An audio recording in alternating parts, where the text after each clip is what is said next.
Right, so we're on the third video of day 8, and as you can see here, on the 5-minute chart of the Nasdaq futures, the 200-hour moving average has got stuck. So it's not moving, and investors are indecisive. They need to make a decision. The last time we looked, excuse me, that's my dog barking. The last time we looked, this was the risk. The 100-hour is below the 200-hour, which is a risk that the price is going to go down to fetch the 100-hour to bring it above the 200-hour. What seems to be happening is that investors are trying to trying to buy more than sell and trying to get that 100-hour over the 200-hour simply by small buys, but more buys than selling. But if we look here, we see there's not much going on in the European session. It's it climbed through the night in the Asian session. It went down yesterday in the European and into the well. This is where the USA session opened, and it flew down because of that 200-hour, 100-hour moving average. It then tried to pull it up. It did succeed to a large extent. If you have a look at the 2 hours, when it was pulling it up, look how it pulled it up. It pulled that 100-hour right up by doing the up and down movement here on the 5-minute chart. You see here, up and down, up and down, up and down. It was pulling that 100-hour up. So there was more buying than selling, or the 100-hour wouldn't have gone up. What is happening now is this 5 minute is standing still.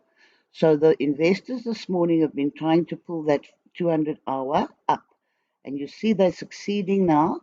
We're almost at 10 a.m., which is the European official open trading session, and the bigger investors come on board. So we might see some nice curling upward of the 200-hour on the 5-minute chart, and therefore it's a buying opportunity here.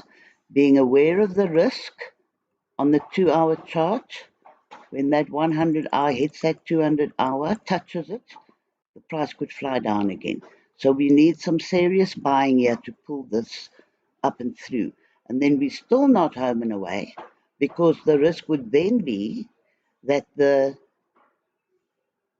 price still goes down and pulls that 14-hour average down back over everything.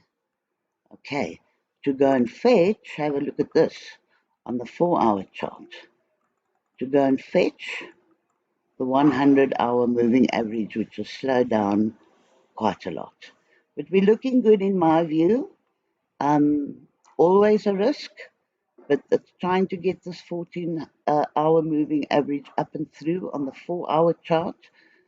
For me, it's looking good, but you need to keep your eye on the news. You need to keep your ears on what is happening with the infrastructure bill.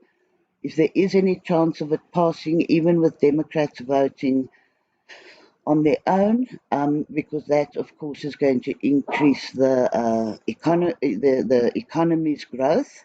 Although yesterday it was said by one of the Federal Reserve folk that the economy was going to grow by 7% this year, which is fantastic, and that is perhaps why the investors are buying regardless of knowing about the infrastructure bill.